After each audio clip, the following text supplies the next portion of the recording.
in the first 2+2 of this administration.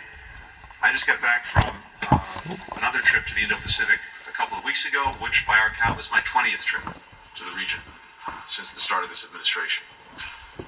But with the Republic of Korea, over the last three and a half years, we've strengthened our alliance, we've modernized our alliance. An alliance that for 7 decades has advanced peace, prosperity, and stability on the Korean Peninsula, in the Indo-Pacific, and increasingly around the world.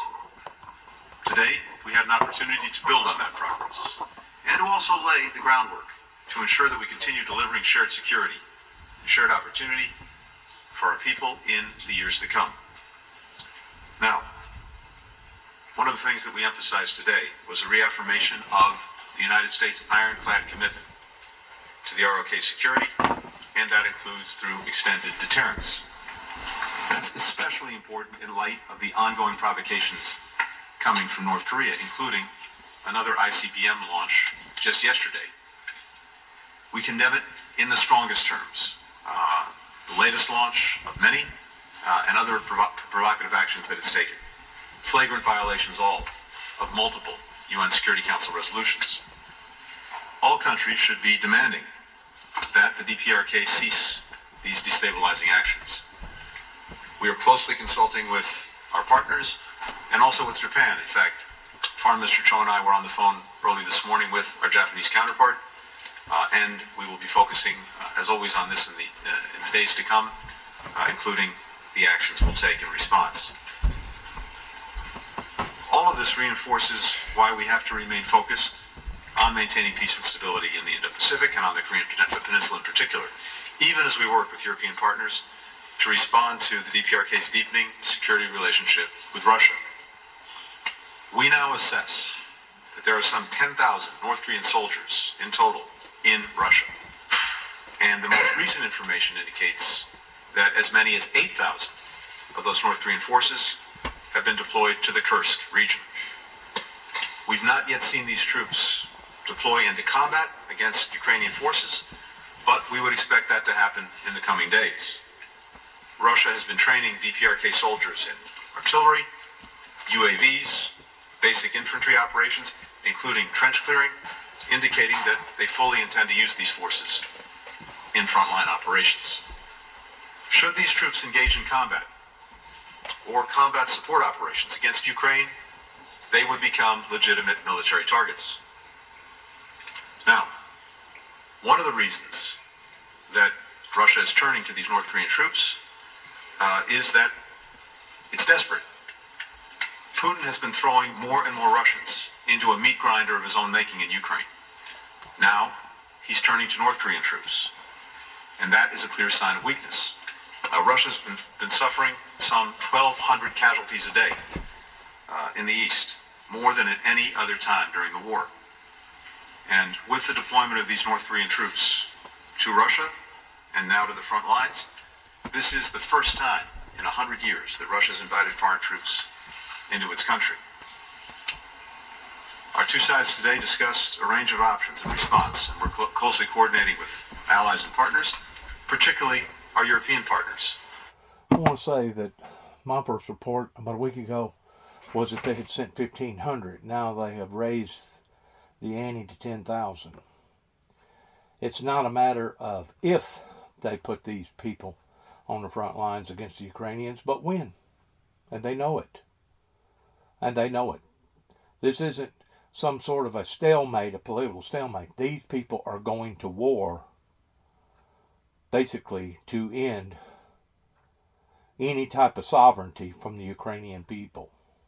Now you keep in mind it was America that stepped in to prevent the bully of Russia of just squandering or smushing, basically genociding the Ukrainian people.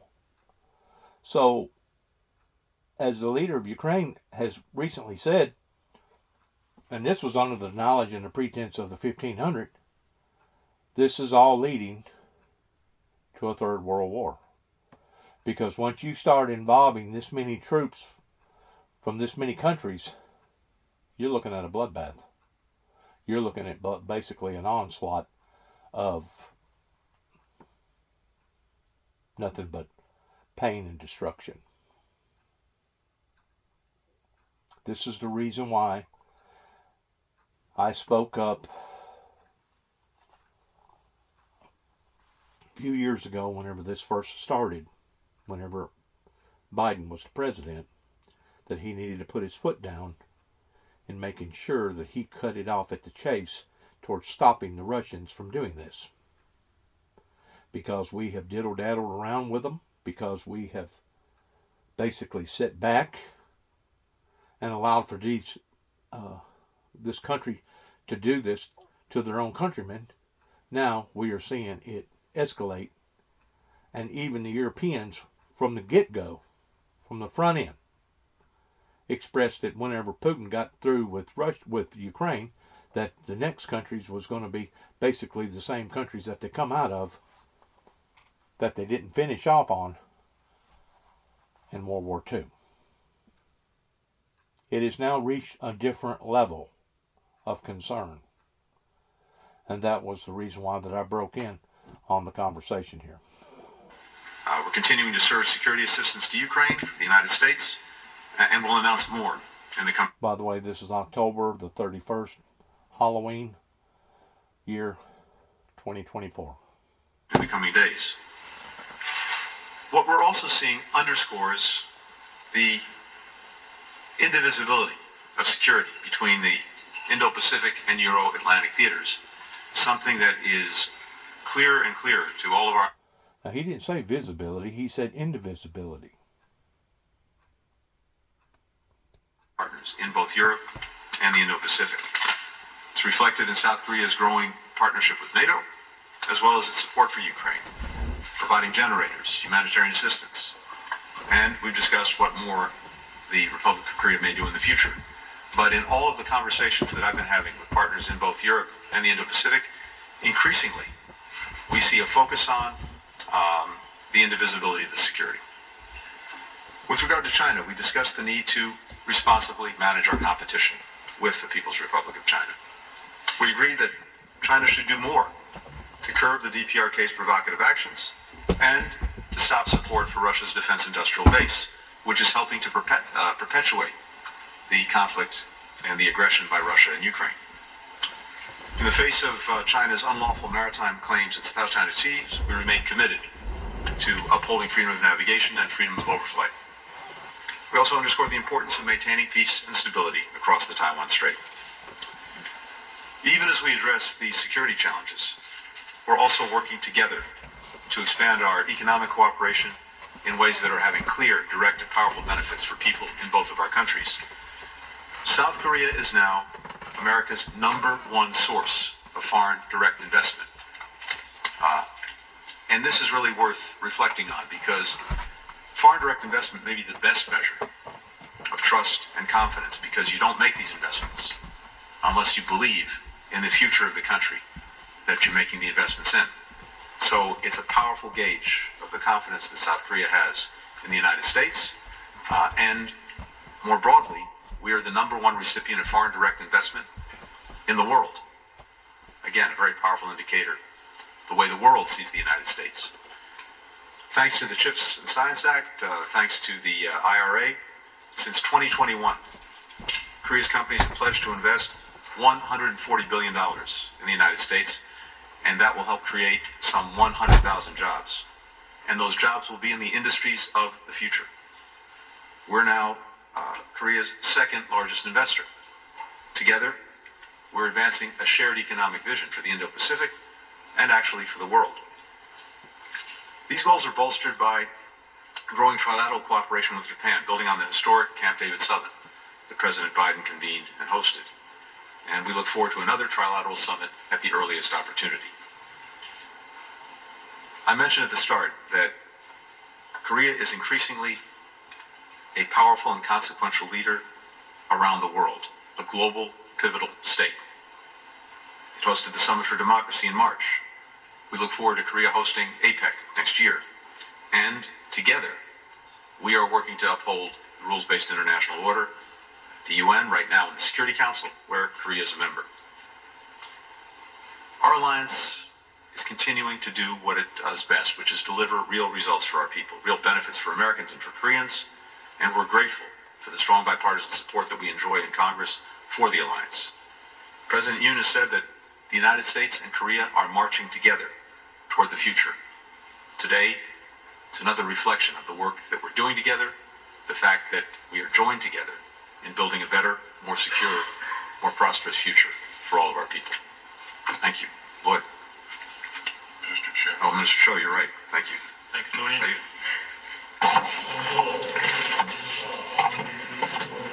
First of all, I want to extend my sincere gratitude to Secretaries Blinken and Austin for co-hosting the 6th ROC U.S. Foreign and Defense Ministers meeting today and warmly welcoming the Korean delegation. In this time of geopolitical transformation, where regional and global security threats are ever increasing, causing grave security landscape, our two nations' foreign and defense ministers have come together and discussed joint responses, which was an extremely meaningful and timely endeavor. In today's meeting, we addressed the Korean Peninsula matters, ways to strengthen the alliance, as well as regional and global issues by having comprehensive and in-depth discussions, based on which we agreed on a joint statement. The DPRK's troops dispatch included its military cooperation with Russia is a clear violation of the UN Security Council resolutions. Reaffirming this, we condemned it in the strongest language possible and called for an immediate stop to such dispatch and all other illegal military cooperation.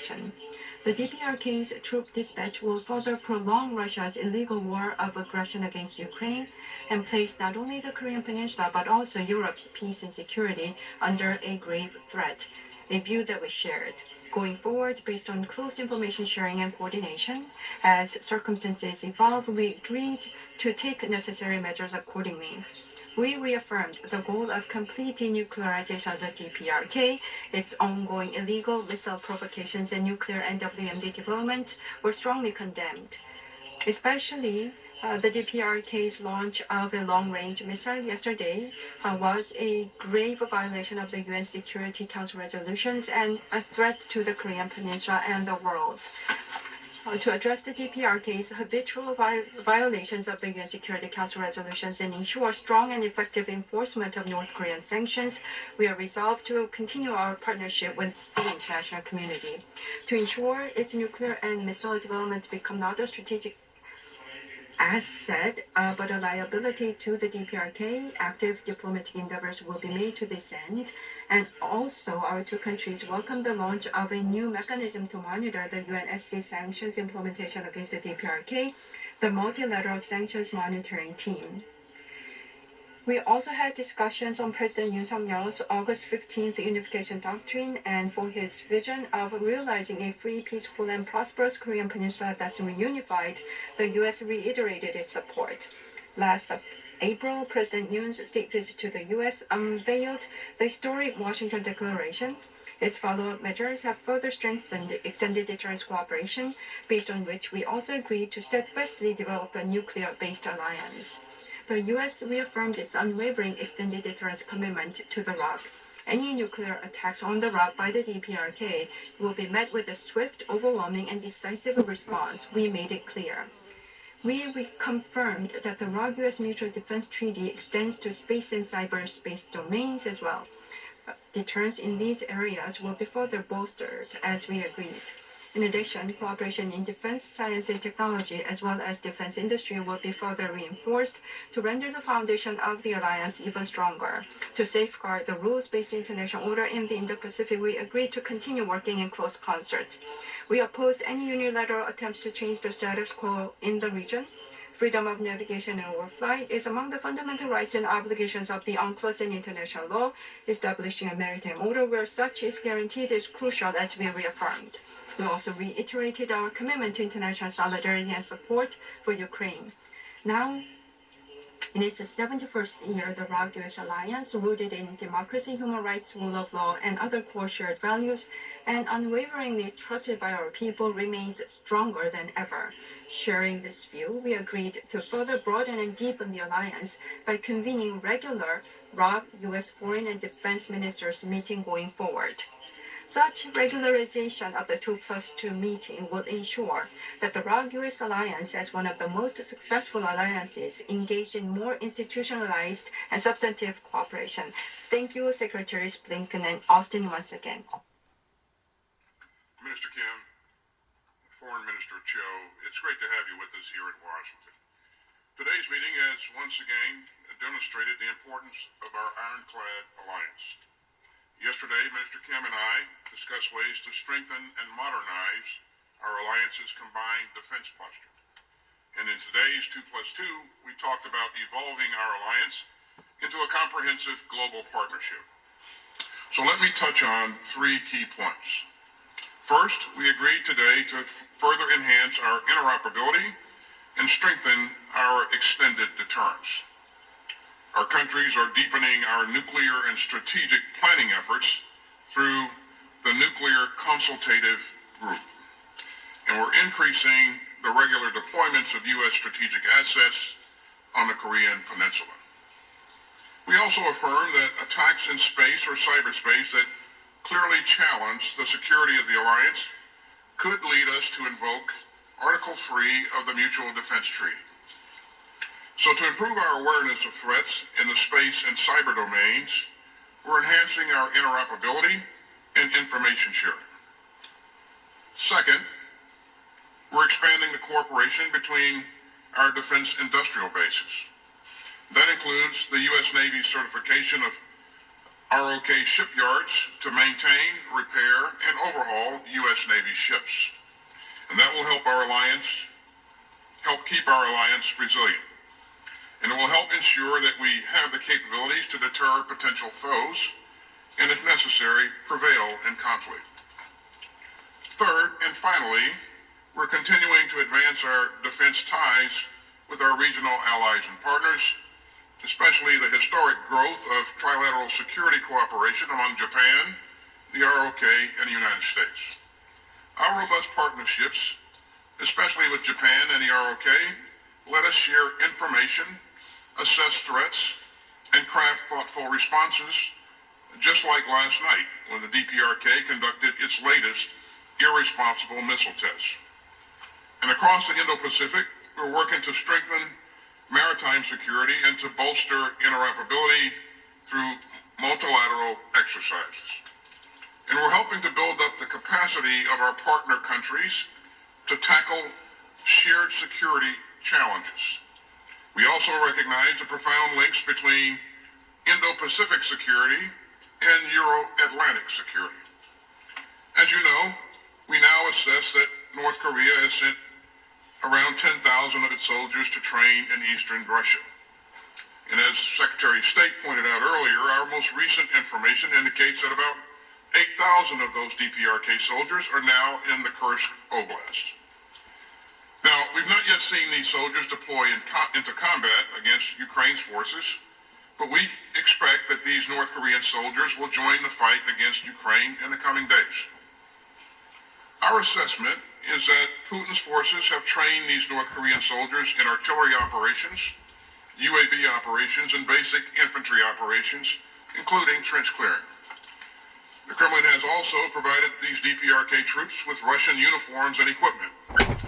And all of that strongly indicates that Russia intends to use these foreign forces in frontline operations in its war of choice against Ukraine. Make no mistake, if these North Korean troops engage in combat or combat support operations against Ukraine, they would make themselves legitimate military targets. So we are consulting closely with our allies and partners in other countries in the region on these reckless developments and on our response. As I discussed last week in Kyiv, Ukraine's military continues to perform admirably on the battlefield, and Putin's forces have suffered serious losses. In recent months, Ukrainian forces have caused more than 1,200 Russian casualties per day, more than at any other time during Putin's war. And by tin-cupping to North Korea for manpower, Putin is showing the world another clear sign of weakness. The Kremlin's North Korean gambit just underscores how badly Putin's war has gone and how much trouble he's in. This is the first time in more than a century that Russia has welcomed foreign troops onto its own soil. As Secretary Blinken noted, a permanent member of the UN Security Council is violating Security Council resolutions that it agreed to. So at the direction of the President, the United States will continue to surge security assistance to Ukraine, and so will our allies and partners in the Ukraine Defense Contact Group.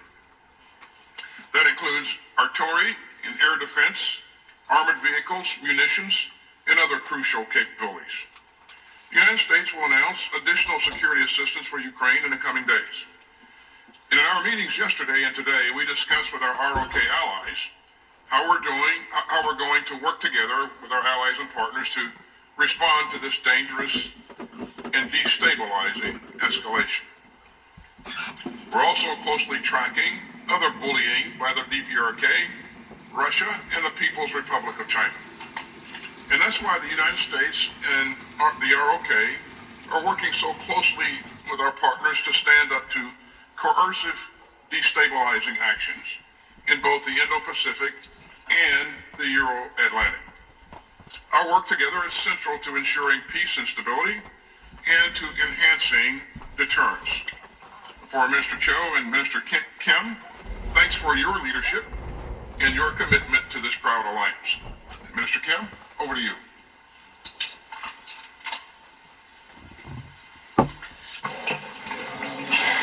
Good afternoon. I am the Minister of National Defense of the Republic of Korea.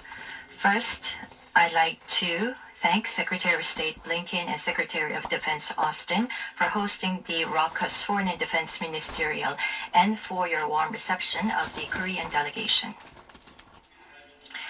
The international community today is faced with complex challenges which threaten peace and security, and we are in the most stern security environment since the Cold War. It is at this time that the raucous foreign and defense ministers have gathered together to discuss raucous alliance development and various issues on regional peace and security, which is very timely and significant. At the meeting, we agreed that the raucous alliance is the core pillar of peace, security, and prosperity of the Korean Peninsula and the Indo-Pacific region, and we agreed to strengthen cooperation as global comprehensive strategic alliance. On North Korea's ICBM launch yesterday, we denounced this with one voice and urged North Korea to abide by the UN Security Council resolutions. Also, on the escalating North Korean nuclear and missile threats, we agreed to continuously strengthen cooperation on deterrence and response. On North Korea's deployment of troops to Russia and illegal military cooperation with Russia, we denounced this with strong words and strongly urged the immediate withdrawal of North Korean troops. We have completed the joint guidelines in last July, and thus uplifting the raucous alliance into a nuclear-based alliance in name and in substance. We reconfirmed our common goal of the complete denuclearization of North Korea, and based on historic joint guidelines, we agreed to continuously strengthen the implementation of extended deterrence. The U.S. reconfirmed the strong commitment to use full-scope military capabilities to provide extended deterrence to the Republic of Korea. We confirmed that the scope of the Mutual Defense Treaty applies to space and cyber domains and agreed to strengthen cooperation in space and cyber domains. To respond to new challenges, including global supply chain crises and advanced technology competition, we concurred that we need to evolve into a science and technology alliance and agreed to strengthen cooperation in defense industry and defense science and technology. We concurred on the importance of upholding rules-based international order in the region and on enhancing cooperation with other value-sharing countries.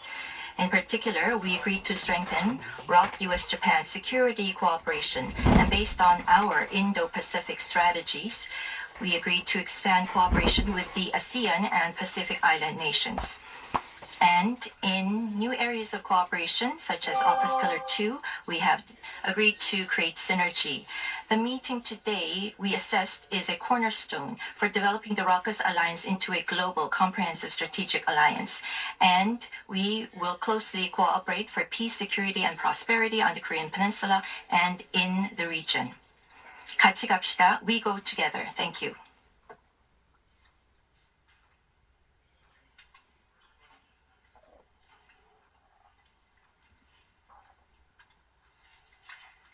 Thank you very much.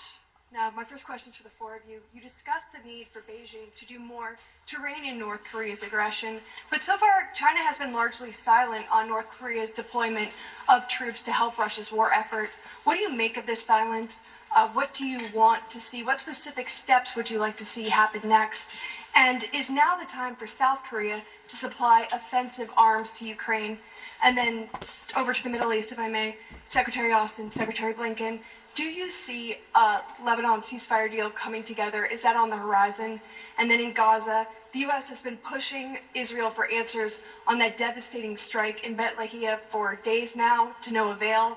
Also, the letter you sent to the Israeli government called for the creation of a new channel on civilian harm incidents by the end of this month. So far, it doesn't appear that has happened. Has anything changed on either of those fronts? And if not, how do you justify continuing to arm a foreign power that won't cooperate? Any more? I'm happy to start.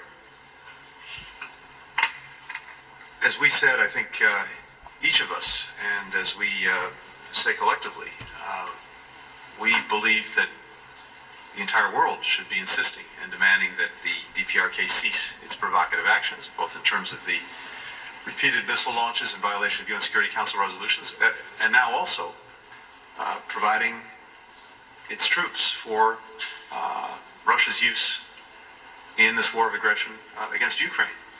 And when it comes to China, as a member of the United Nations Security Council, we would and should expect no less. And we've had communications with China. In fact, we had a robust conversation just this week, and I think they know well the concerns that we have and the expectations that, both in word and deed, they'll use the influence that they have to work to curb these activities. So we'll see if they take action. But I think this is a demand signal that's coming not just from us, but from countries around the world that see what the DPRK is doing, both in the immediate region on the Korean Peninsula, but also what it's doing in Europe. Now, it's also very important to note that this is a two-way street between DPRK and Russia. We're seeing what DPRK is providing to Russia in terms of troops.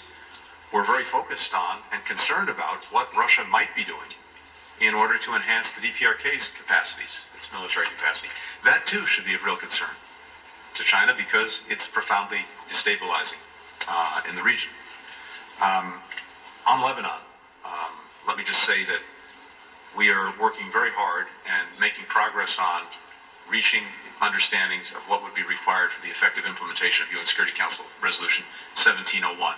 This would be the basis of a diplomatic resolution to the crisis. It's important to make sure that we have clarity, both from Lebanon and from Israel, about what would be required under 1701 to get its effective implementation.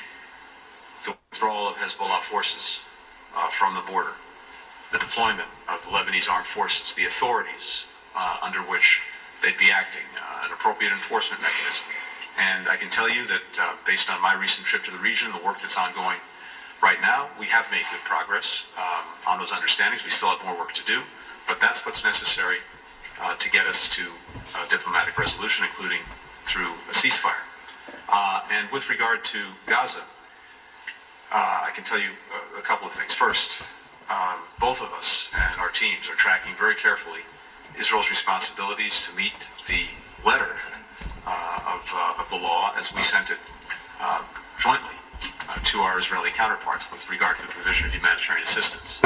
And there's been real progress, but insufficient. And we're working on a daily basis to make sure that Israel does what it must do to ensure that this assistance gets to people who need it inside of Gaza. It's not enough to get trucks to Gaza. It's vital that what they bring with them can get distributed effectively inside of Gaza. And one other thing on this very quickly. One of the things that has been successful in recent months was the polio vaccination campaign for hundreds of thousands of Palestinian children in Gaza. But in order for that campaign to be concluded, we have to complete a second round of vaccinations. And these vaccinations have to happen within a certain period of time from the first round of vaccinations. It is urgent that this be completed in the days ahead, and we're looking to Israel to facilitate that action. And then finally, sorry for going on so long, for many months, Israel's made clear that the strategic objectives that it had in Gaza in making sure that October 7th and the horrors of October 7th could never happen again were the effective dismantlement of Hamas's military capacity, its organized military capacity, and the elimination of the leaders who are responsible for October 7th. So, both of those goals have been achieved. And the focus now must be on ending the war, and in the meanwhile, making sure that people who need the assistance for food, for medicine, and other basic humanitarian needs get the assistance that they need. So what are... I just got off the phone a while ago. I was talking to an individual. I ain't going to mention no names, but the fact of the matter is, those people over in the Middle East, even though they have been acquainted with the Western world and basically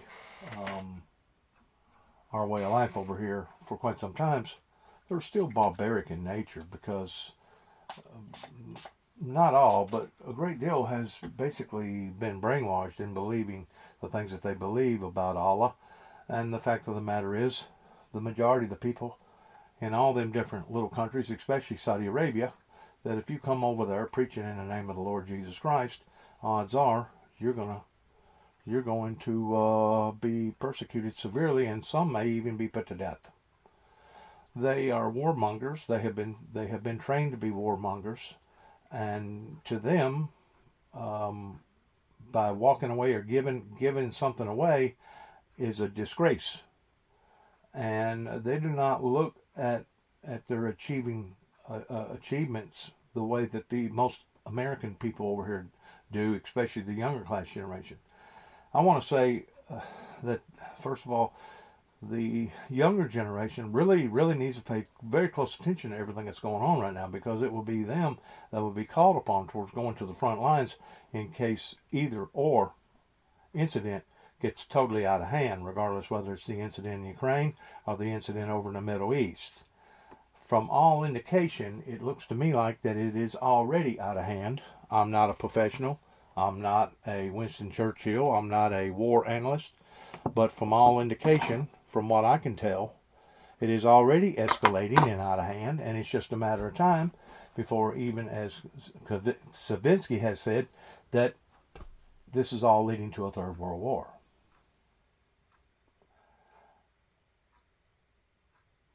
A lot of times, to nip it at the bud is an account towards a stitch in time saves nine.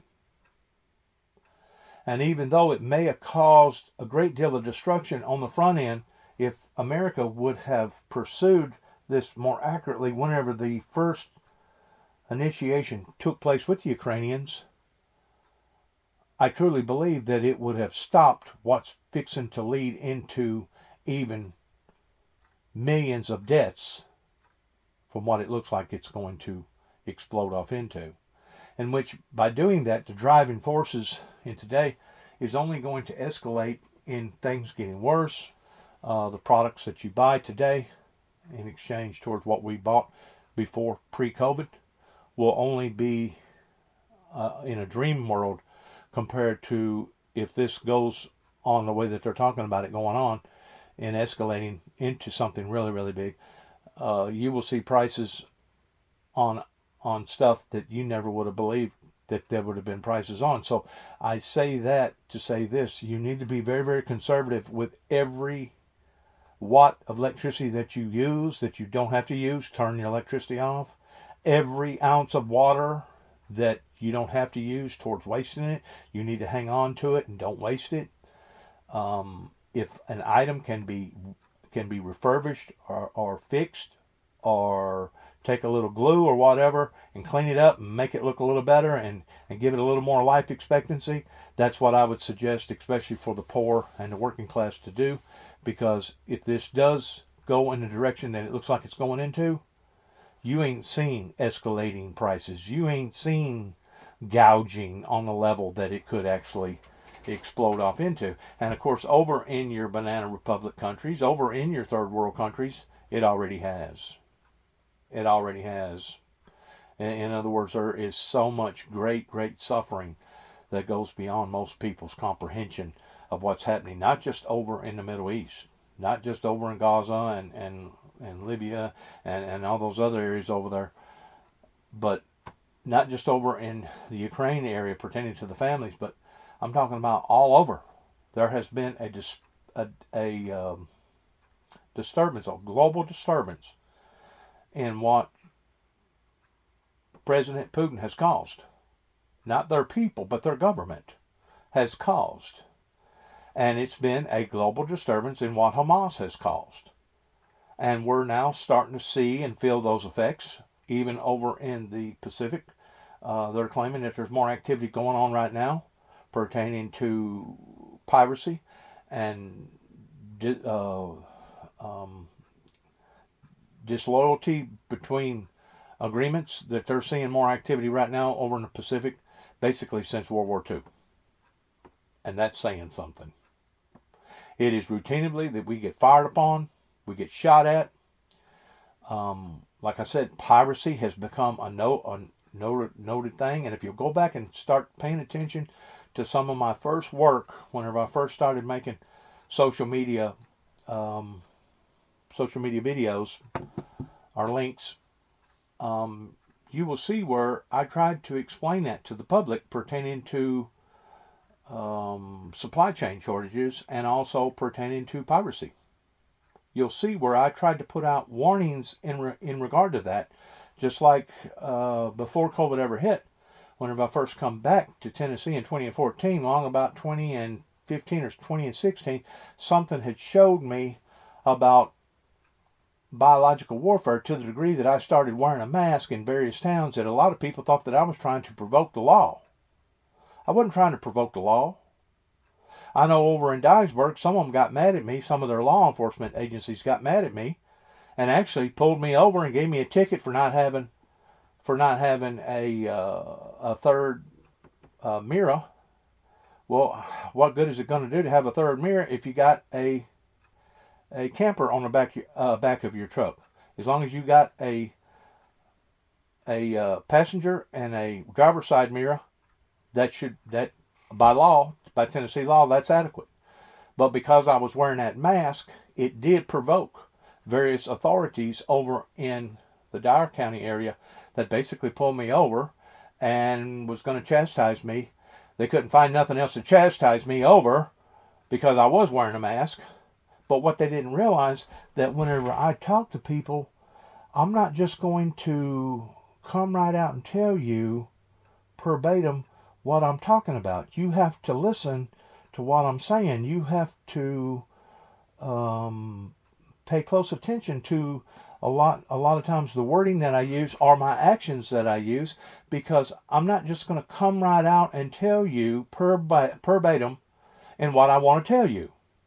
That if you're not smart enough to identify the signs that I'm trying to give you, in which the Bible talks about parables, and even some people today categorize those parables as them being codes, basically being a code breaker with the Native American heritage that I have in my blood.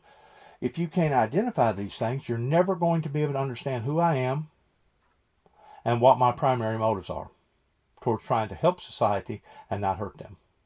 And that's been the whole concept, and I just got to explaining that to a person a while ago on the telephone that lives within 10 miles from here.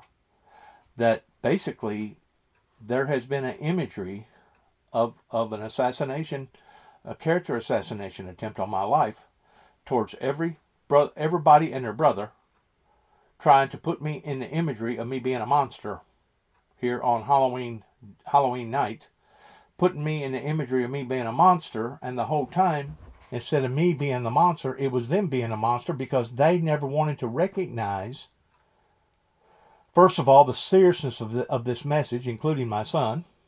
Secondly, they didn't understand the sacrifices of the message, even going all the way back to 1983, whenever I was first being developed in all of this, of standing in front of a form of the Antichrist, and before the poison arrow had struck the flesh of my skin, that I was going to vanish or disappear, that was basically whenever Gable was going to blow the trumpet, the dead in Christ was going to rise, and that's whenever everybody on the planet, not just me, but everybody on the planet that was living during that time, was going to be changed in a twinkling of an eye from mortal to immortal, and we was going to go home and live with Jesus. The only problem was I wasn't going to meet the Antichrist, because in order for me to actually meet the Antichrist person himself, I would have had to have missed out on the second coming of Christ. But once more, people did not identify the seriousness of standing in front of somebody and actually allowing them to take a crossbow or a regular bow and pull back and stand there and allow for that to hit your body. They thought that this was some sort of a joke. They thought that this was some sort of idiotic ideal. They thought that this was some sort of a delusional ideal that I had brought up into my own life. And the thing about it is, it wasn't something that I brought up into my life. It was something that got brought up into my life.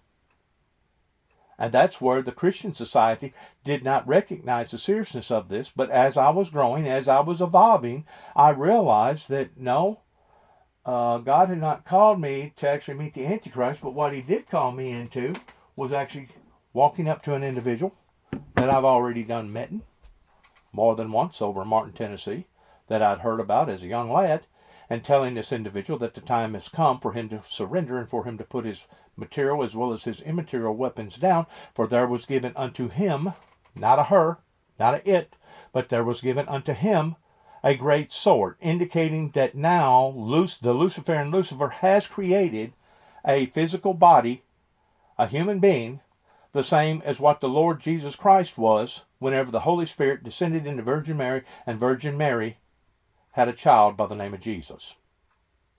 Now I know, even to this day, that may sound like, well, that's an radical thinking, that's a radical ideal. No, what it's got to do with is pre-trib versus post-trib versus part of where we're in right now. And if things would have been handled effectively and efficiently the way that it should have had in 1989, I wouldn't have had to have went through each and every one of these steps on the level that I've went through towards being knocked down, stand back up, being knocked down, stand back up, being knocked down, stand back up. I never would have had to gone through this type of misery. And in my eyes, it is tormented. It is very tormented, especially whenever you come back home in 2014. And I didn't go house to house. I didn't go car to car. I didn't go person to person. But just the very existences of my existences in this area, because of the negativity of the seeds that have been planted, now suddenly, all of a sudden, I become a target. Not only was I a target, but my brother, David Jeffrey Jackson, was also a target, because he did not basically run me out of Northwest Tennessee or boot me out or kick me out of the area whenever his so-called friends asked him to do so. Now, instead of them just being angry at me, now they was angry at him too. Now they was taking their anxieties out on him too, as well, towards tormenting his life on a day-to-day level, sometimes 4, 5, 6 times a day, driving by knowing that he had basically a graveyard shift, that he had to basically sleep whenever he come in up until about 11, 12 o'clock during the day. Then he had to get ready and go back to work to either the second or third shift. I think it was the third shift. But for that to go on for as long as it went on, from 2014 to 2017, that I can prove, that I can validate pertaining to incident reports and also going to court up here in Dresden, Tennessee, for that to have went on as long as it went on was intentional. Now, they're not going to tell you that at the courthouse. Tommy Moore, Judge Pence, the attorneys that I've hired, the probation officers, the DA, Tommy Thomas, Johnson, they're not going to tell you, well, that's what we was intentionally doing, was prolonging it. But that's what it gave the appearances of. A matter of fact, whenever me and David both went in front of Mr. Johnson, and Mr. Johnson said, you, Juby, I'll not represent, but him I will, to the degree towards trying to help us down here. But even then, David got let down, and David, my brother, never did have a criminal file pertaining to how that the various authorities had wanted to assassinate Dennis James Jackson's character. There's a record of all this, and there's no need for the courts in Weakley County, Tennessee to deny it. Regardless whether you're a judge, attorney, a counselor, a probation officer, or whatever. There is a record of all this, and one day it will be brought out into the eyes of the public, and the truth, the whole truth, nothing but the truth, will also come out as well. And whenever it is, I think people will be able to identify that not only was it gross negligence upon to the courts in allowing for the chaos to go on as long as it did for 3 consecutive solid years. It basically drove my brother off into an early grave. But I think whenever it's all said and done with, that they'll look at it towards a pure mere act of dereliction of duty that was actually done intentionally, not non-intentionally, not ignorantly, but was done intentionally, pertaining to people being biased against Dennis Jackson because of the seeds that Dennis Jackson had planted in this area. Once more, people was focusing more on the second part of the second seal being opened, pertaining to the second horseman. They was focusing more on the latter part of the verse, more so than the first part of the verse, as far as manifesting peace upon to the earth, manifesting peace within our communities, manifesting peace within our homes, manifesting peace within our countries. People was focusing more on the latter part, and that they shall kill one another, more so than focusing on peace. And because of it, for the past 30 years, I've basically been the community whipping post out here. Not just here. Also up in Kentucky, also in Oklahoma, and in different aspects. Also in Atlanta, Georgia. And now I hope that since the dust going on in my particular life has settled down a little bit to where people can halfway pay attention or look at it, those that want to, those that have any desire to, I hope that now that they can understand my heart's intent, that I never had any intentions towards wanting to harm or hurt the public. You know, whenever you're having to defend yourself and you have demons coming at you from all sides and you're trying to obey by the laws, even though you know what they're doing, they're actually trying to provoke you in anger to the point that you basically shoot yourself in the foot. It's kind of difficult to do all of that. Walk, talk, chew bubble gum, and stay on the balancing act in the eyes of the public towards looking decent and proper and authentically, spiritually sound, sometimes in having to do all that at the same time. But that's what they was hoping up here in the courts up here in Weakley County, is that Dennis Jackson would have basically stepped on his you-know-what, to the degree that then the public would have had nothing but negativity feelings about me, and from then on, the ministry that I was called off into would have basically been doomed. That's what they was hoping. The elderly, the baby boomers, those that could have taken the bull by the horns, that did read the Bible, that did understand biblical Bible prophecy, but they didn't act upon it.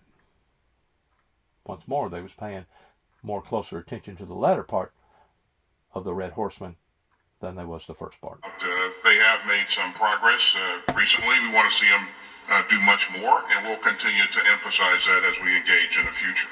And again, we're hopeful that we see will see things transition in Lebanon in a not too distant future. I think there's an opportunity for that to happen, but it's left to be seen when that will happen. But we'll continue to press to make sure that it happens sooner versus later.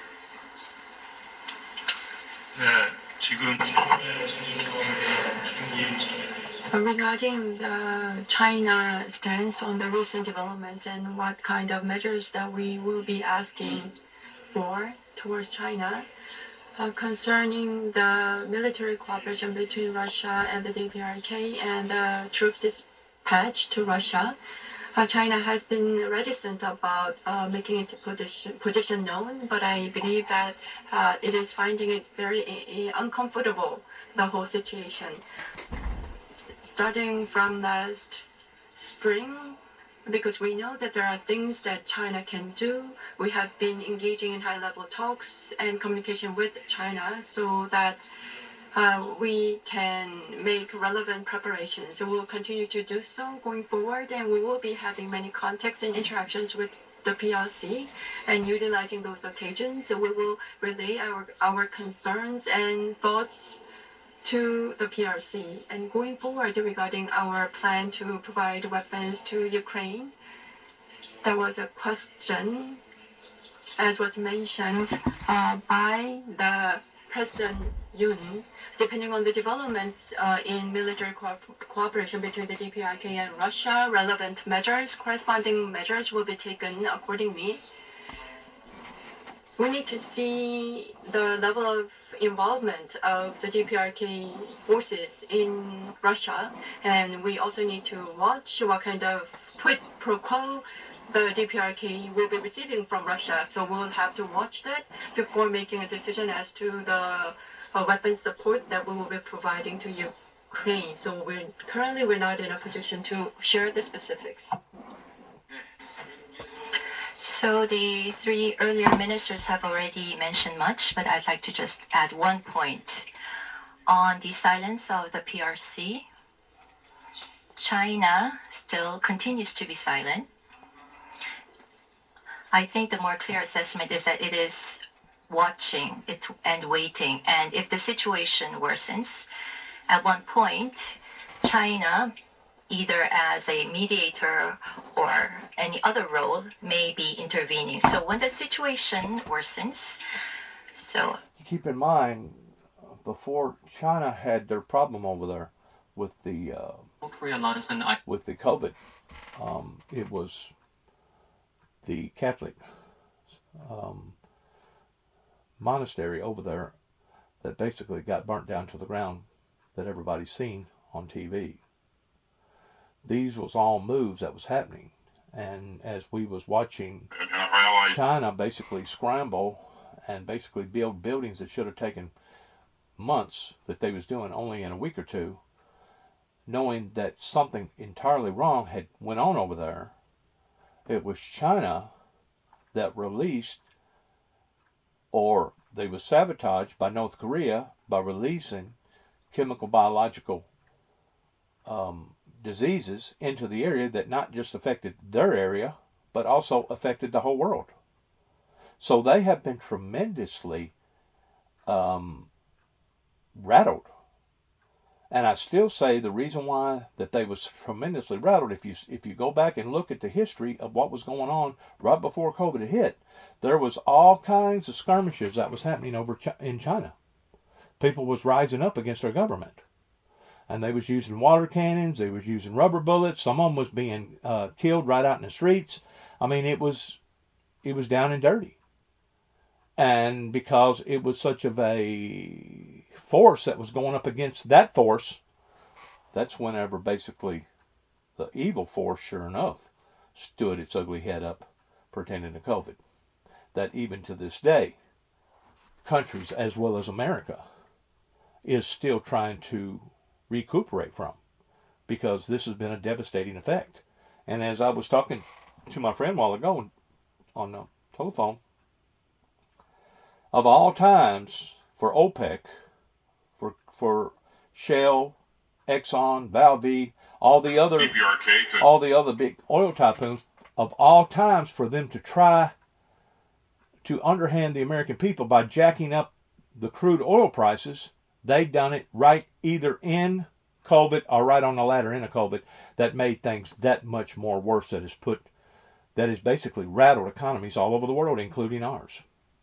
It has literally rattled economies because whenever you have over $1 million of credit card indebtedness in America alone, whenever you have over 600,000, almost 1 million people that has defaulted on their car loans, I ain't no telling how many on their house loans. Whenever you have the situations that these powerful rich people are facing off on here in America, you can only begin to imagine how bad it is over in China and in other parts of the world. Provide specifics about the contents of our planning, but I would just say that we are constantly planning and upgrading our plans and working to make sure that we are ready to fight tonight if it comes to that. But again, the fact that we continue to increase our interoperability, I think that reassures our allies and partners in the region, and it also serves as a deterrent against anyone who would want to do the unthinkable and try to take on this great alliance. 앞서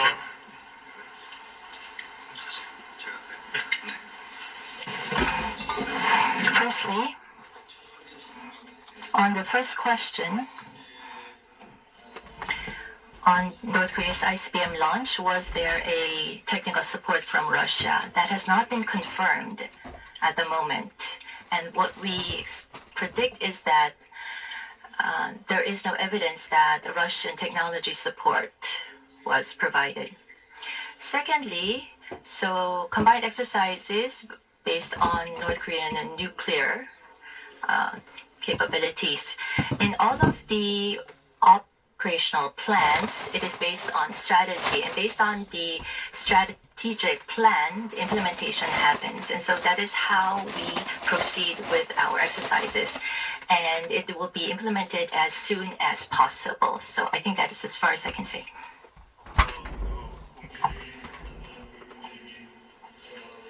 Other than the public condemnation between our two nations, what specific actions are we considering? That was the question.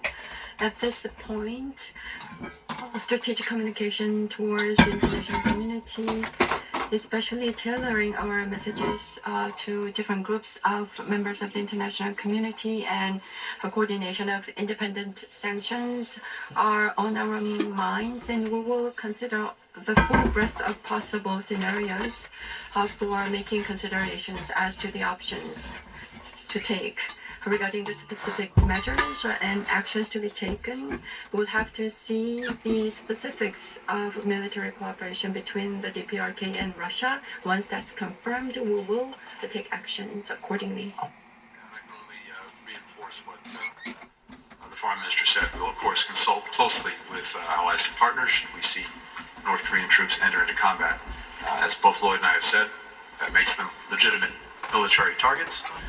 But we'll be consulting with allies and partners on any additional steps and any additional measures we may choose to take. For our part, for the United States, as I mentioned earlier, you'll be seeing additional security assistance heading in the direction of Ukraine very soon, to be announced in the coming days. And throughout these months, we will be with more than 50 countries, continuing to strengthen and build support for Ukraine's defense with everything that it needs to effectively defend itself, as well as continuing to put pressure on Russia and to deal in many other ways with the ongoing aggression. For the next question, Noah Robertson with Defense.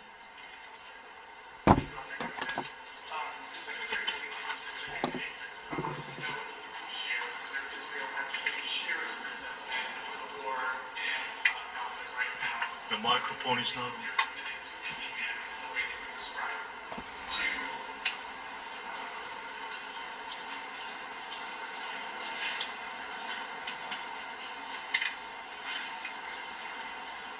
Can you hear me?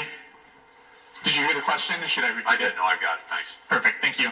And to both Secretary Austin and Secretary Blinken, I wanted to know if you could describe the progress that you've seen in humanitarian aid and whether you believe with Gaza that Israel is on track to reach a sufficient level for your satisfaction, and if you could expand specifically on what channel that the U.S. has used to communicate with China about the DPRK's actions in Russia.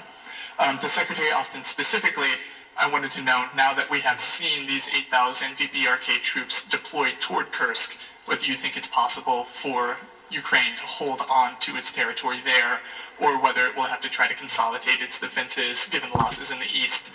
And then if I could venture one more specifically to Minister Kim, could you specify the number of containers that the DPRK has provided to Russia during the conflict as it grows its cooperation militarily? Thank you. Thank you. Well, of course, I'll let Israel speak for itself, but I think it actually largely has.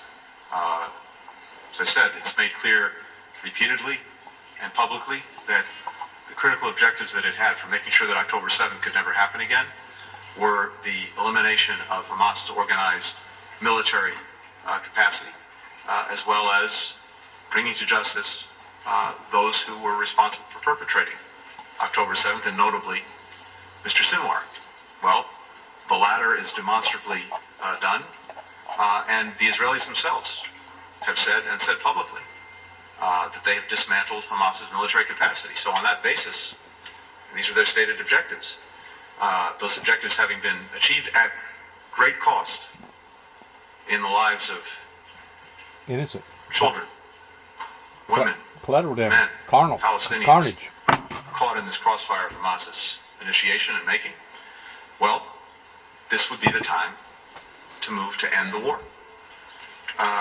In terms of progress on the humanitarian aid, look, or at least an attempt to, and a real attempt to, is now in the public domain, even though that was not the intent. Lays out a number of things that we expect to see them do. And I can tell you that as you go down the list, there are a number of them, a number of these steps have been taken, including, for example, reviving crossings that had been dormant, initiating and opening a new crossing into Gaza, some additional measures.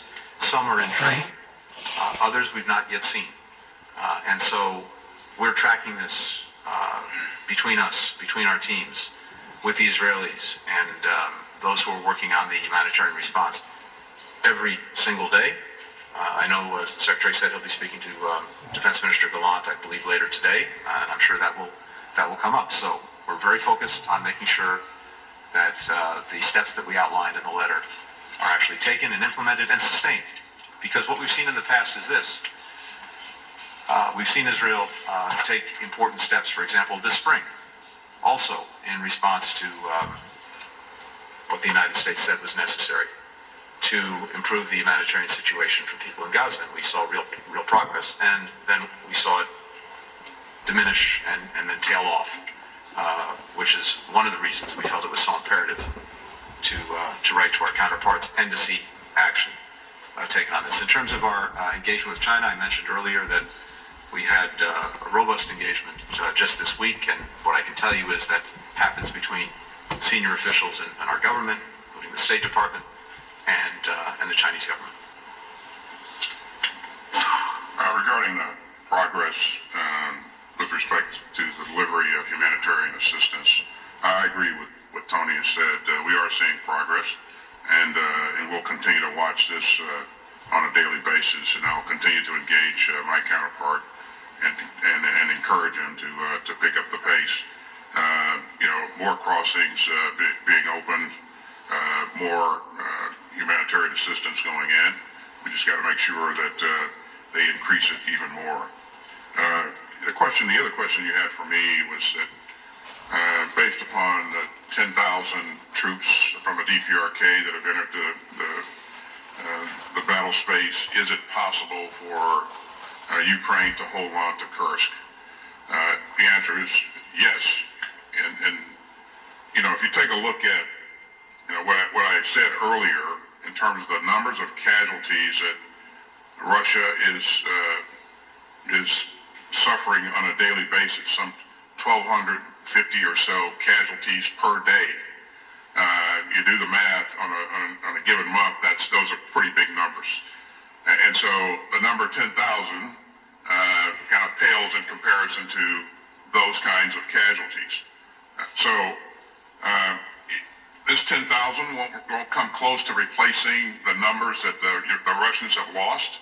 And again, I think they're at a point now that if they got to go seeking for assistance to a country like the DPRK, then I think they have some problems. But yes, I do believe that they can hold on to the territory if they choose to do that. They do have options. They can do a number of things, but if they choose to do that, they can hold it. So. And just before turning to my colleague, there's one thing I want to make sure that I emphasize as well, because I'd be remiss if I didn't say it. Of course, the other absolute requirement for this war to come to an end is for the hostages to come home. And that includes the 7 Americans. So we're working on that every single day, but that is absolutely necessary and with every passing day, increasingly urgent.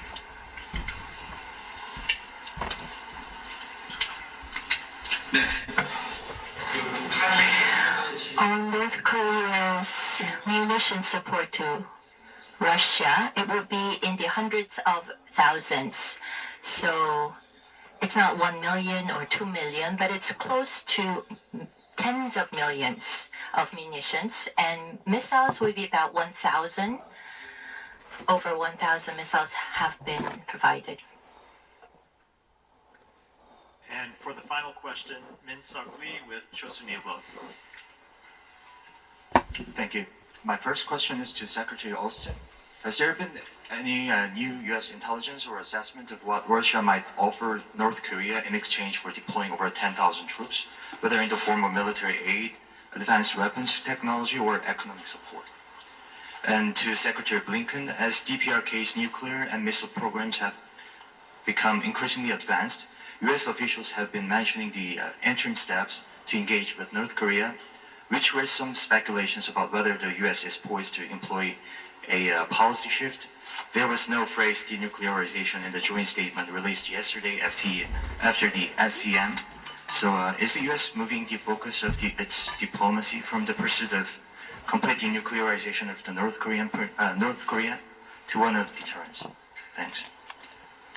다음은 조태열 장관님, 김영현 장관 두 분께. Thanks. My question is for Ministers Kim Yong-hyun and Cho Tae-yeol.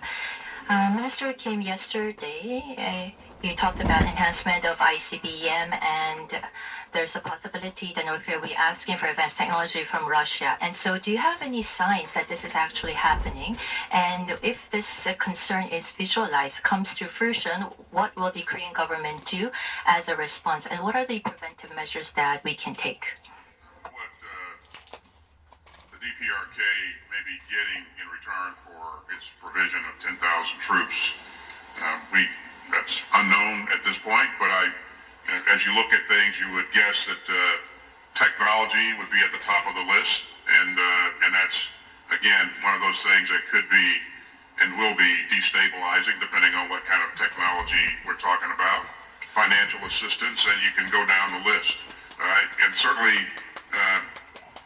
DPRK stands a chance of gaining in this exchange here.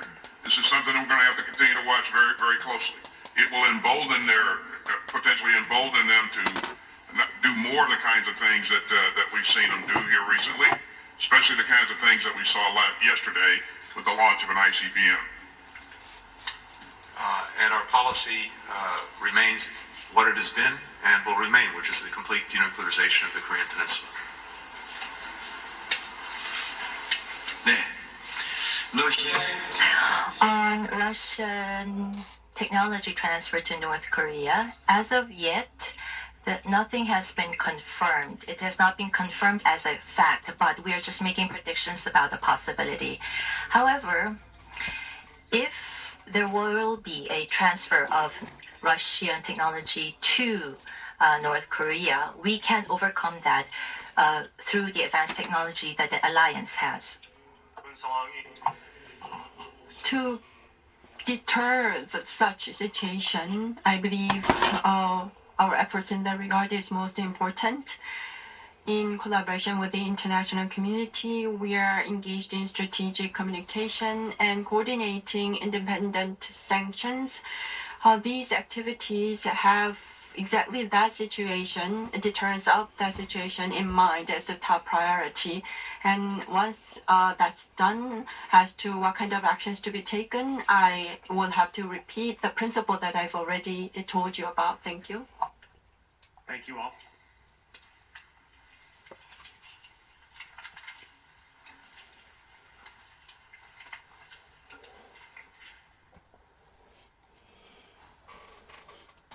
Looks like they're through there.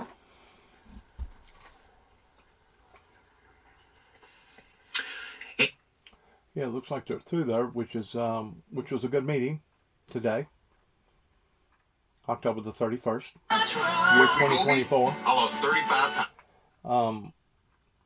One thing I do want to emphasize upon is that the boldness, the courageousness that the citizens of China displayed right before COVID hit was a very, very noble act up into what that they was trying to achieve by going up against their China oligarchs. This is probably one of the reasons why that we have not seen as big of a resistance movement over in Russia, is because their citizens knows how ruthless that their government can be, and because of it, their government, their KGB oligarchs, that I still put in the same category as KGB, even though Russia was supposed to have died during the falling of the Berlin Wall, of the time that it basically collapsed upon to itself, its money. Their citizens over in Russia are being held hostage in retaliation of what their government would do to them if they did not do what they was asked to do, and if they tried to go up against that power, what would happen to them. And it's really sad, because you would have thought by now, after 30 plus years of the founder of the Windmill Ministries going through as much recourse as what that I went through, you would think by now that the word would have already gotten out, that obviously something had happened over here in the Western world towards not allowing for that to be influential like it should have had. You know, whenever you get to looking at Joel Osteen's ministry, that's a very powerful, influential ministry. Whenever you get to looking at even Jimmy Swaggart to this day, he has a very influential ministry. Oral Roberts, other types of national ministries here in America are very influential. So you may be asking, why did the Windmill Ministries missions never become influential? Well, it was because of a rebellion movement right here that began in Northwest Tennessee. Of course, it started at the White House, but it began right here in Northwest Tennessee, of a group of people that once more looked at the scriptures of focusing more emphasis on the latter part of the scripture than they did the first part pertaining to peace and utopia.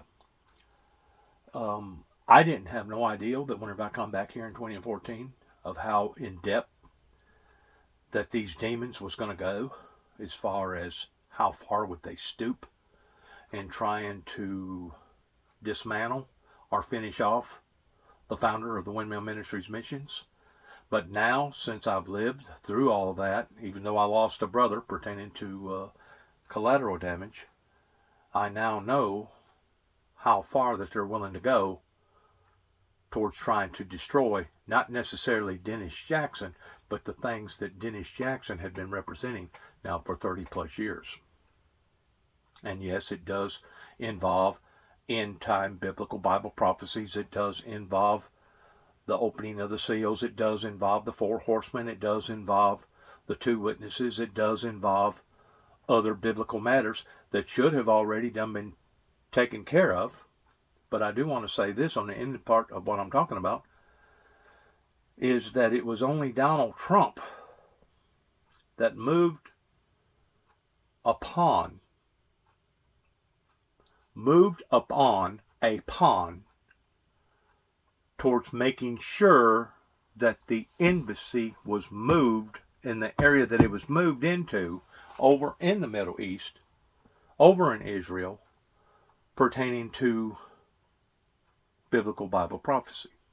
It was only Donald Trump that had the boldness about him, that took it upon himself in the Abraham Accords, that was moving in the right direction. Now, because other occurrences took place,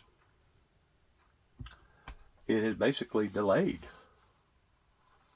It has delayed the second coming of Christ, pertaining to the Lord coming back and transfigurating not just 1 or 2 individuals, but all of God's chosen people that believes in the risen, living Savior, the same as I do, that it has basically delayed that, and because of it, we are going through so much more misery, so much more heartache, so much more torment.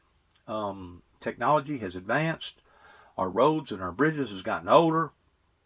In the meantime, we've got ships that has gotten bigger, and if one of them does happen to hit one of the bridges like happened this year up around Washington, D.C.,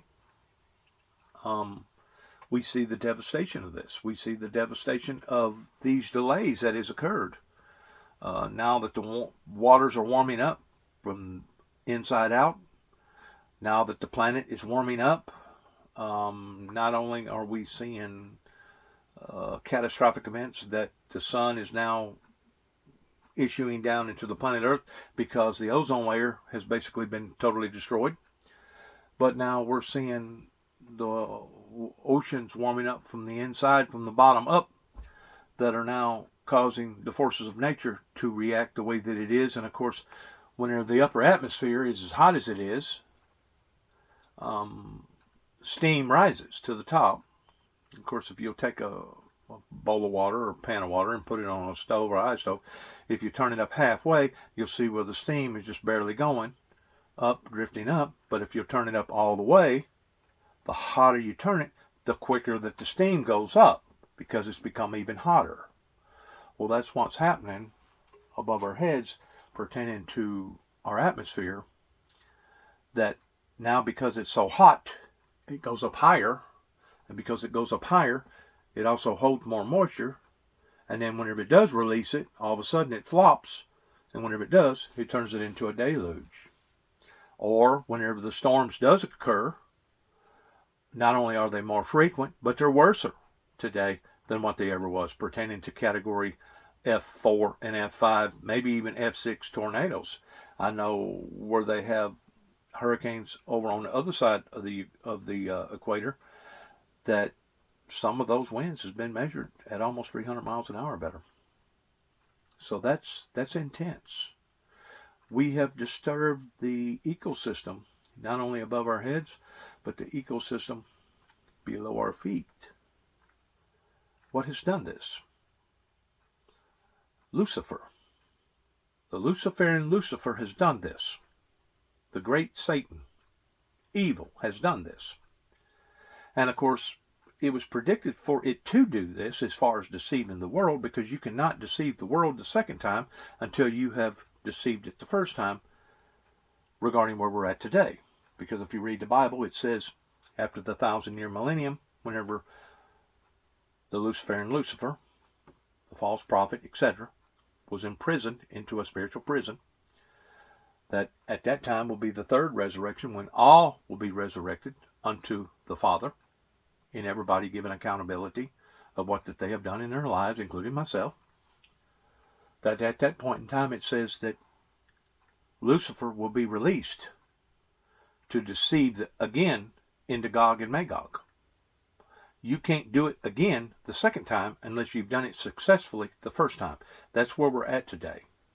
Now, on the phone that I was talking to a while ago, I made mention of the fact that as far as I was concerned, Exxon, Valve, Shell, all these other major big typhoon oil manufacturers that basically knew back in the 50s the damages that we was going to do to this planet if we continued on the path that we was on, even going to the Carter's administration in the White House and explaining to them, and their reply was, well, get back with us whenever it starts to occur. Well, it's occurring. And it's not like you can just walk up and flip a light switch and either turn it off or on, or take a water hose and turn it off or on. Once you get into the pattern or the trajectory of where we're heading right now, it's going to be devastating as far as storms, floods, hurricanes, even volcanoes. And of course, all these things are mentioned in the Bible that are going to occur, that there will be earthquakes in diverse places and all these different disturbances that are going to be happening, because even Christ said that we will be able to see signs in the heavens and signs upon the earth such as mankind has never seen before. And of course, recently, just as of probably less than a week ago or a few days ago, even Spain got hit. I think, if I'm not mistaken, the death count is like over 100 or around 100, and God only knows the people that they haven't even found yet, pertaining to the same type of devastation that happened, the same thing that happened up here in East Tennessee and Western North Carolina, and other parts of the country that we have seen again and again and again, and other parts of the world that we've seen again and again and again. So the things that Al Gore was trying to teach us and tell us about, going all the way back into that election between the Bushes, the Republicans, and the Democrats, was on the money. But the elderly, the baby boomers, the people in the state of Tennessee wasn't buying it. They wanted to accuse the Democrats of being basically a bunch of nut jobs or tree huggers or owl lovers, and it basically costed Al Gore his presidency that by rights he should have gotten. He should have gotten that presidency if the state of Tennessee would have held him up. But they didn't. They backstabbed him. Now, 25 years later, or around 25 years later, we're now seeing the consequences on account of it.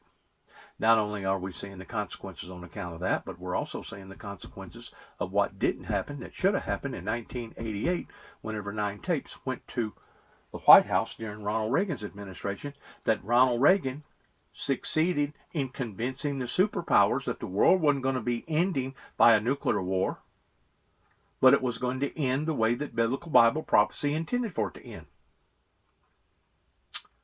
The only problem was they talked a good talk, but they wasn't willing to walk the walk. In other words, white man speak with forked tongue. They talked about peace, but they implemented war. You keep in mind, we have warmongers all over the world, not just over in the Middle East, not just those that's been brainwashed or captivated in that type of spirit or been basically indoctrinated. We have warmongers all over the world. And we have people right now that would rather see a major world war, either in Russia, that would escalate not only into the Ukraine area, but over into Europe and other places, but also over in the Middle East. So these are things that I'm telling the younger generation that you need to pay very, very close to. Because these are events that are going on that I personally think that are so far out of hand that it's going to basically make the Second World War actually look like child's play that could actually wind up right here in our backyard. And I don't wish for that. I hope to God that that don't ever happen. But it is a possibility that war could actually come to our front doorsteps. That is what the enemy is out to do. The enemy is out to kill, steal, and destroy. The enemy is the author of confusion. And if he could cause total chaos to happen pertaining to this election with Harrison and Mr. Trump, that would just tickle the enemy to death to know that he had started a commotion over here in America that was causing us to butcher ourselves under. That way, the true enemies from other parts of the world would watch us deteriorate and diminish ourselves to. And once we become so weakened, then they would basically come in, walk in, and create a brand new regime and take us over to the point that we would be basically like the people, the citizens either over in China or the citizens over in Russia, towards a dictatorship, an authoritarian dictatorship, basically like a king. There's a lot on the table right now in the year 2024, leading in the year 2025. So please, October the 31st, which is today, we're 5 days away from this next presidential election. People need to be very, very optimistic, but at the same time be cautious.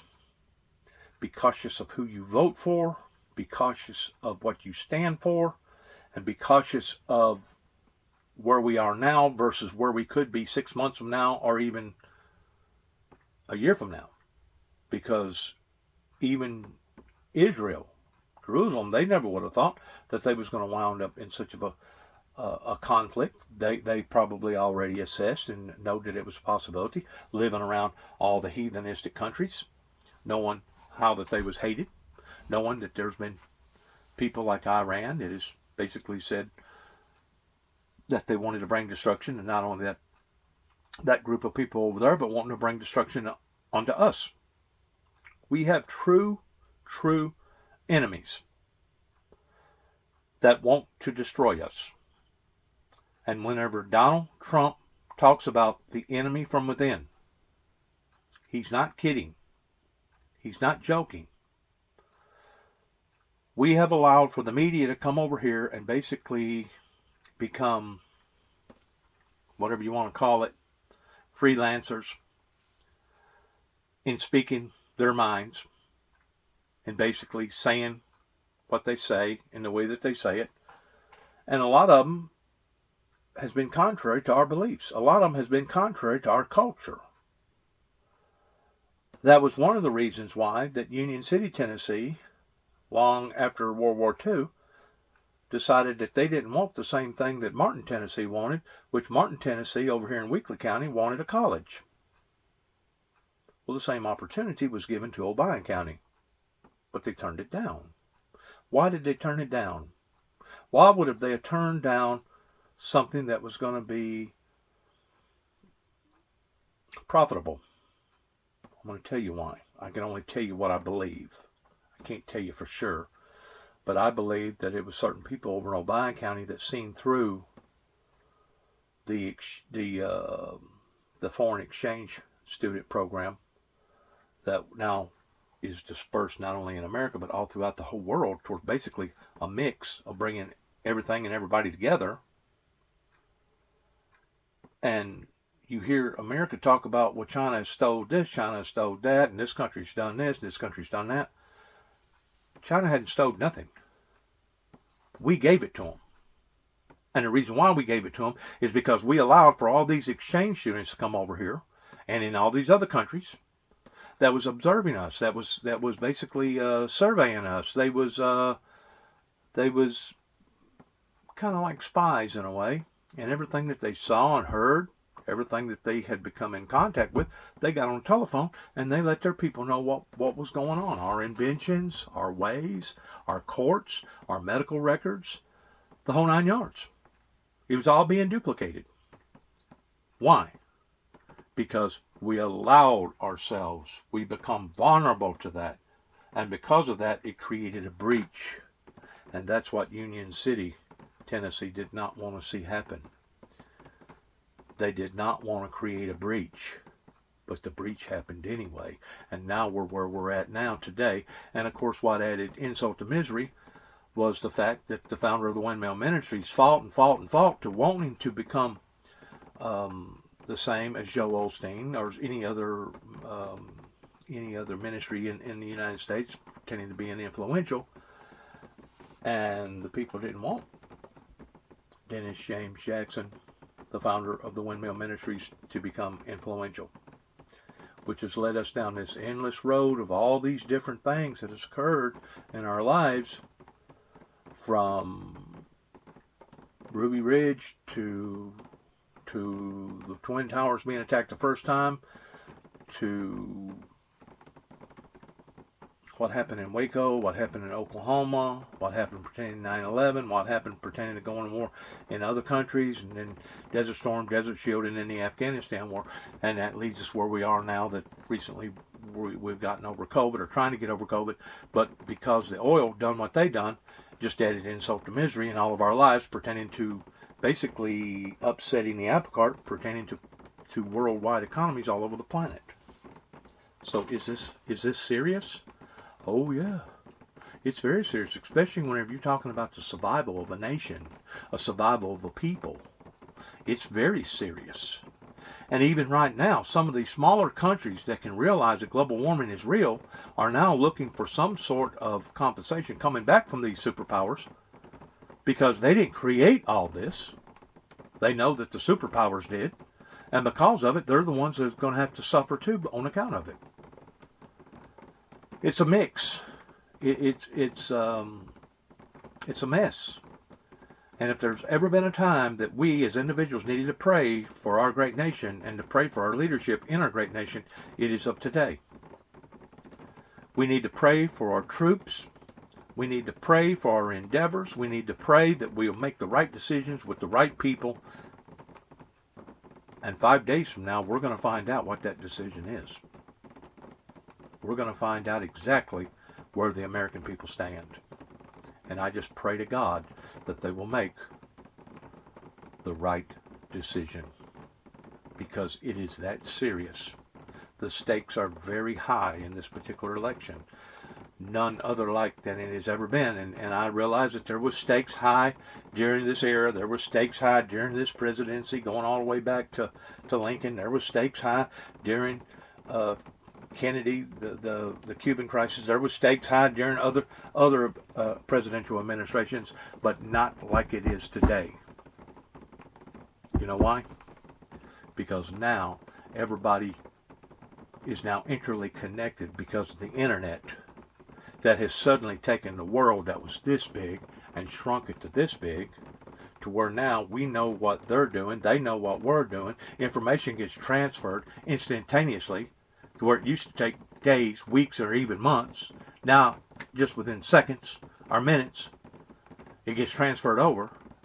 So the things that our leadership talks about, how they promote themselves, in what order that they promote themselves, is essential, because words do matter.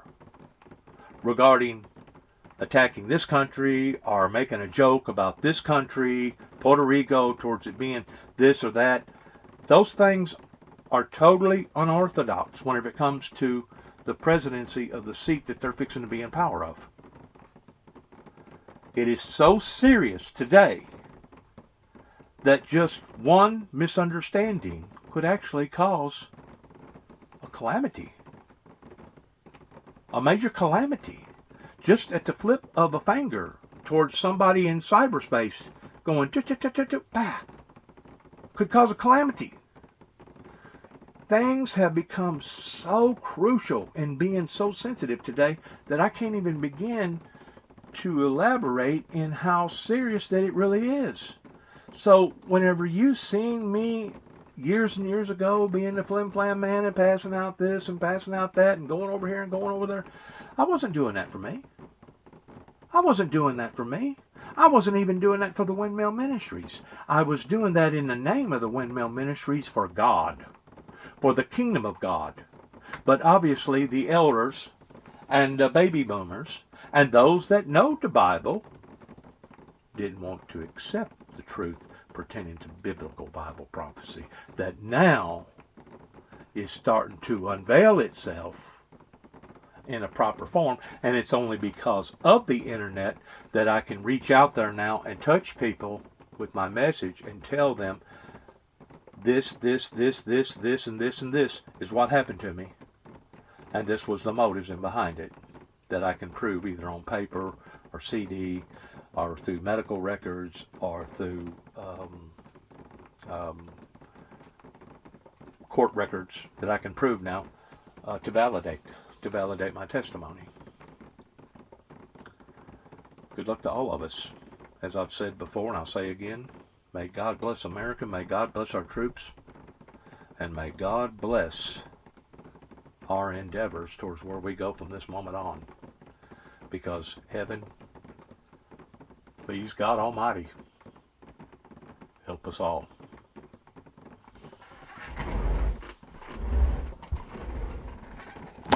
And shalom.